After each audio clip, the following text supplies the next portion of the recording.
I think, look, that's always going to happen. That's the ebbs and flows in business. We're trying to talk about long-term planning, long-term trends, and how to attract and retain the best staff that you can. There's clearly a lot of talk at board level about moving beyond shareholders as the number one priority. Talk about climate change, maybe other obligations to the employees and the community. Do you think there's a lot of walking the walk there? I mean, I think the fact that they're having board level conversations shows that there's definitely some change happening, which is very positive. For sure, increasingly with work being movable, knowledge work being shiftable, you have a war for talent that's going to only be increasing, and that allows employees to walk between businesses as much as it does allow businesses to move work around. I think the other thing that's become increasingly important is individuals being worried about what is the long-term nature of my society, my community, and how is the business that I'm working there helping that to change? And so you're seeing that in retention stats in certain industries being struggling. You're seeing that in younger, more progressive industries and groups attracting more of the best of the workforce, which is going to increasingly be a challenge for all businesses. So someone like the chair of BHP, Ken McKenzie, has said today the company is willing to get involved in issues beyond shareholder returns where they involve or impact the company, like, for example, climate change, but not necessarily just general stuff out there in the ether. Sure, but even that's great. I mean, you would argue that BHP and climate change are not intimately linked. They are if they think long-term enough. And so that's where a lot of these issues are actually important. You could argue that same-sex marriage is a really interesting one where it doesn't directly affect perhaps any business, yet you had obviously Alan and Qantas and us and a lot of other businesses speaking out really strongly and attracting employees because of that and getting a continued caring brand, empathetic brand for the business, and that's really important in the future of all things. Return to your shareholders. In your survey, 69% agreed businesses should be just as concerned with their societal impact as they are with their financial performance. But what if they were asked the same question on the basis that it might affect their pay? Look, I think it would, if you reverse it, if you asked people were they less concerned about societal change than the financial performance of their business, I think they would obviously say no.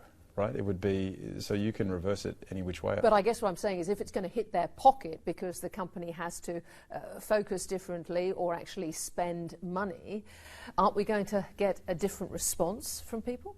I don't think so, no. Not if you are talking about the company spending money. If the only way for the company to do good, to do the right thing, is to reduce employees' wages, those employees are going to go somewhere else.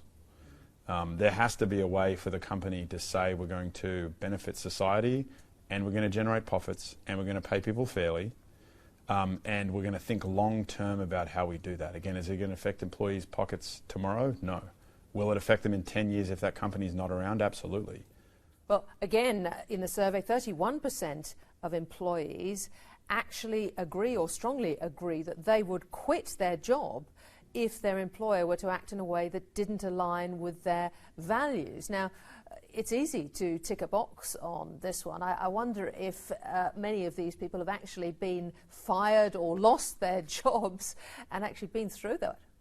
Well, sure. I mean, we're in a very high employment scenario at the moment.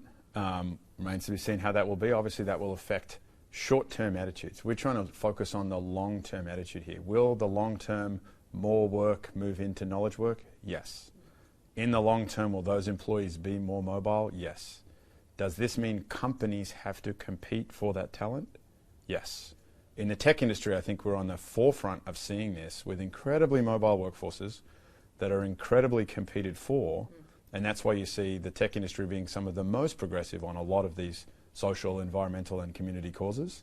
And I think that will, what the survey is showing is that that's going to flow down through other industries as well. Now, what about the inconvenient truth? Because again, the survey says 74% agrees that business should invest in and use renewable energy instead of fossil fuels like oil and coal. But isn't it true that particularly with cloud, so much of this tech uses huge amounts of electricity, and that in the tech sector more broadly, much of that, as I understand it, is using fossil fuels? No, quite the opposite. The tech sector is one of the most progressive on the use of renewable energy. So Microsoft, one of the two big cloud providers, is almost already 100% renewable now, and has one of the most progressive goals to pay back all of its carbon production through its entire history since 1975 by 2050. And they run one of the two in Azure big cloud providers. Amazon is increasingly moving to renewable energy and has a commitment that all of its cloud will be RE100 certified, so powered by renewable energy by 2040. And they're already making big steps towards getting there. Google is already largely there. So when you look at the large technology providers, they are doing this far in advance of any other industry. And should we be critical of Apple and Google and other tech companies helping the oil industry and the fossil industry get that last drop of oil out of the ground? Look, I think the customer equation is incredibly complicated. It's very hard. If Apple sells an iPhone to someone, can they not sell it to someone working in a coal company but sell it to... some of these things get very, very complicated. Obviously, we've had large, really fascinating ethical debates inside Google about whether they should help the DoD or not. Yes, with email, not with artificial intelligence. I think these are really interesting conversations. But you were very strong today talking about Scope 3 emissions. For sure. Yes, Scope 3 is something that I believe all businesses need to consider. So their suppliers, their staff, their travel, all of these things need to be considered in their emissions. Otherwise, what you do is you just offload your emissions to someone else and then say, we're really green, we're really good. Forget who we pay for travel or how we fly around the world. That doesn't really count. And the supplier side is probably, you think, easier to put pressure on than put pressure on your customer side. Well, yes, and often you don't have control over your customers, right? You can't control what your customers do. If I buy a van, what I choose to put in the van and drive around is not Mercedes' business, right? How Mercedes chooses to create that van, what they use upstream in their supply chain, is absolutely something that can be done.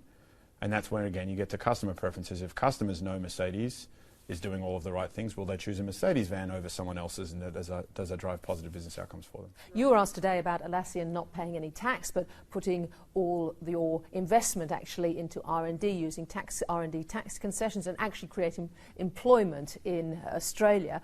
What if I flipped that around and said that, some more traditional companies that may not spend as much money on R&D are in fact paying taxes, and the government gets that tax and uses it to employ people? But we have R&D tax concessions for a reason, and that we want, as a society, R&D to happen in Australia, and those jobs drive. For every one job we have, I think it's 5 other jobs in Australia or something like this.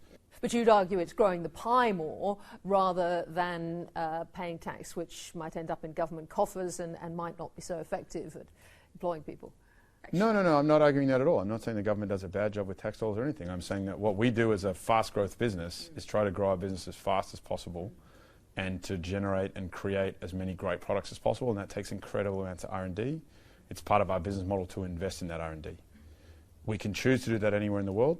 We increasingly choose to do that in Australia because of all sorts of conditions. If Australia changes those rules, we might change that, we might not, but we're just playing by the rules. What do you hope companies will do with this survey?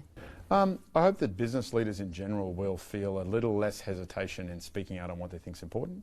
I hope they understand that doing the right thing can have a long-term ROI for their business, and that there is a risk to inaction. If they're not thinking about it, if they're not thinking about how they're going to attract those people, that will be a problem for them in the long term. Mike Cannon-Brookes, thank you very much for joining me. Thank you for having me.